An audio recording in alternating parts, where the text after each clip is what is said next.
देशसेवेचे कर्तव्य बजावत असताना बुलढाणा जिल्ह्याचे सुपुत्र आणि चिखली तालुक्यातील शिलसूर येथील मूळ रहिवासी असलेले हवालदार हरिदास मधुकर कापसे यांचे उत्तराखंडमधील अतिउंचावरील लापतल पोस्टरवर दुर्दैवी निधन झाले। अवघ्या 36 वर्षांच्या या कर्तव्यनिष्ठ जवानाच्या निधनाने चिखलीसह संपूर्ण बुलढाणा जिल्ह्यावर दुःखाची आणि शोकाकुल छटा पसरली। 7 ऑगस्ट रोजी उत्तराखंडमधील उंचावरील पोस्टवर कर्तव्य बजावत असताना हवालदार हरिदास कापसे यांची प्रकृती अचानक बिघडली। त्यांच्यावर तातडीने वैद्यकीय उपचार सुरू करण्यात आले, मात्र उपचारादरम्यान रात्री 8:26 त्यांनी अखेरचा श्वास घेतला। ही दुःखद बातमी 8 ऑगस्ट रोजी चिखलीत पोहोचताच संपूर्ण परिसरावर शोककळा पसरली। अत्यंत भावूक बाब म्हणजे 7 ऑगस्ट रोजीच त्यांच्या 3 वर्षांच्या चिमुकल्या मुलीचा वैद हिचा वाढदिवस होता। सकाळीच हरिदास कापसे यांनी फोनवरून लाडक्या लेकीला वाढदिवसाच्या शुभेच्छा दिल्या होत्या आणि ऑनलाईन भेटही पाठवली होती, मात्र सायंकाळी कुटुंबियांनी केलेला व्हिडिओ कॉल त्यांनी उचलला नाही आणि काही वेळातच त्यांच्या निधनाची काळजाला चटका लावणारी बातमी समोर आली। या जवानाचे पार्थिव उत्तराखंडहून दिल्ली नंतर छत्रपती संभाजीनगर मार्गे चिखली येथे आणण्यात आले। दांडगे लेआउट येथील त्यांच्या निवासस्थानापासून निघालेली अंत्ययात्रा खंडोबा रोड चौक आणि छत्रपती शिवाजी महाराज पुतळा मार्गे चिखली तालुका क्रीडा संकुलात पोहोचली।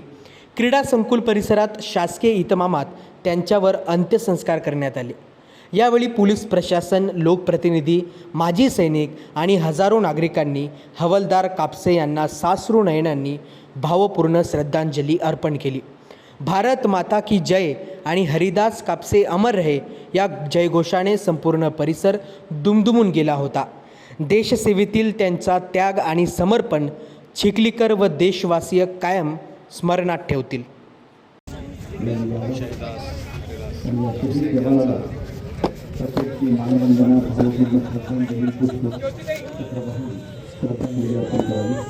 जय जवान।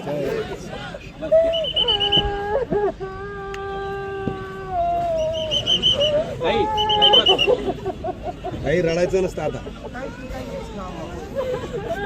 2025 मध्ये गुपित ऑपरेशन अंदमानमध्ये झालेल्या आर्मी, नेव्ही, एअर फोर्स या विशेष सैनिक अभ्यासामध्ये हरिदासची मोलाची भूमिका होती।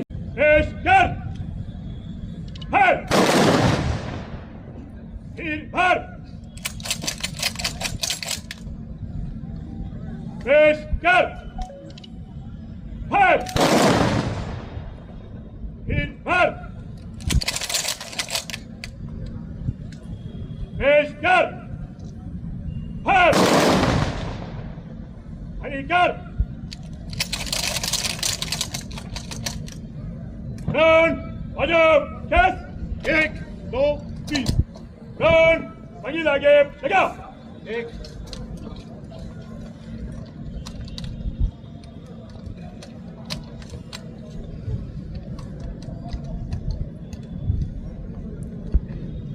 रन साधन